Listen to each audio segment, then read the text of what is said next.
Yan po ang modus na nakunan sa CCTV camera na ipinadala naman ng isa nating news scooper.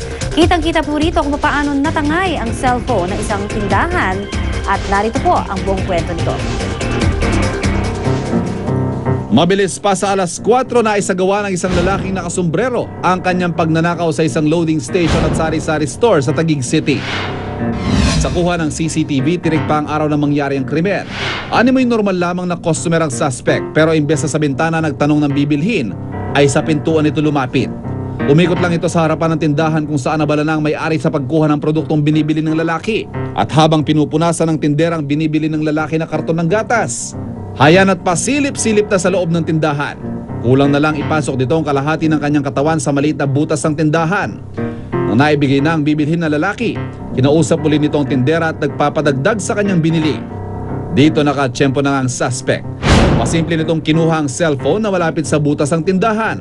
Hindi na kinuha ng lalaki ang kanyang pinamili at basta na lang tumakas dala ang nakaw na cellphone. Ayon sa may-ari ng tindahan na si Alpha, kakaiba na raw ang kilos ng lalaki na tila napagplanuhan na ang gagawing pananalisi.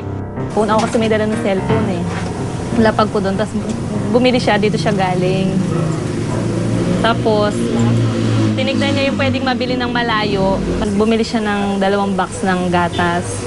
Tapos lumipat siya doon sa kabila. So doon namin binigay yung binili niya. After nung 2 gatas, bumili pa ulit siya ng isa, tapos bumili siya ng yelo. Nagdagdag siya ng mga items na naging busy kaming 2. Nang nakalista ang lalaki tangay ang cellphone ng tindahan, iba na raw ang naramdaman ng tindera. Biglang sabi niya, babalikan na lang niya. Pinakompute niya, tapos after nun, babalikan na lang daw niya. So naginala na ako nung ganung style. Tinignan ko na yung mga dala kong Siyempre una yung wallet, tapos nandun pa, tapos yung cellphone na. Tapos miniscall ko siya, tapos sumagot. Nagulat ako kasi may sumagot. Sinubukan daw ni na Alpha na habulin ng lalaki ngunit nabigo sila. Ang tanging naiwang ebidensya ay ang kuha sa kanilang CCTV na kanilang in-install dahil 4 na beses na raw silang nananakawan. Ang problema ngayon, may ebidensya man sina Alpha, hindi na nila nakuhang i-report ang nangyari dahil di raw maaninag ng CCTV ang mukha ng suspect. Hindi pa kami nag-report kasi malabo. Hindi pa namin siya mamukaan. Pinakita muna namin sa mga tao dito kung namumukaan nila. Yun nga, hindi raw. Baka nga po daw sa lisigang napadaan lang. Gayunpaman, minabuti ng on-call na samahan si Alpha na mag-report sa police station. Hindi na nagbigay ng pahayag ang Taguig Police, pero nangako silang agad nilang sisimulan ng investigasyon ukol dito. At sa mga kababayan nating may tindahan tulad ni Alpha, mahalaga magdoble ingat at maging alerto sa lahat ng pagkakataon upang naranasan at naging kawalan ni Alpha hindi na maulit pa. Grabe yun, parang baliwalang kinuha. Lumang modus, Ilangan, panibagong biktima. At kaugnay po niyan ay makakausap natin si Police Superintendent Harris Fama mula naman sa Public Information Office ng PNP. Magandang hapon po sa inyo, Police Superintendent Fama. Magandang hapon po, Connie. Magandang hapon, Evan. Alright, ito nga sabi ni Ivan, lumang modus na ito, no? Pero nakakatulong syempre na may mga CCTV. Opo. Kayo ho ba, paano ho ba ninyo dinidil yung mga ganitong reklamo? Dahil dumadami rin yung nagkakaroon ho ng CCTV, pero may mga na-actionan talaga ba na katulad nun hindi masyadong malinaw po, yung kuha? Opo, ang problem po kasi sa side ng problema ng CCTV, ay dapat po sana ay magkaroon ng clear resolution. Yung makikita kung ano talagang mukha niya. Okay. May po mag-i-install na rin lang naman sila, gandahan na nila yung resolution. Ayun nga po diba? ang sinasuggest natin doon para ma-identify yung mukha, ma-identify sa Rods Gallery, at magkaroon ng investigasyon at mapapala ng kaso. Sir, para lang ho ma-warningan din yung mga kababayan natin. Hindi lang naman po ito sa mga sari-sari store. Yung pagsasalisi, Dami parang yan. it's a basic modus ng mga kawatan. Paliwanag nga po, para ano ba yung tinutumbok ng mga salisigang na yan? Well, ganito po yun talaga ang objective ng members. 2 or 3 members ang salisigang yan. Ang objective nila ay malingat ang kanilang biktima. I-distract ka. Oo. Kaya pag nagkaroon ng distraction, nawala ka sa paningin nila, kukunin yung valuable items. Kagaya nung nakita natin kanina, cellphone.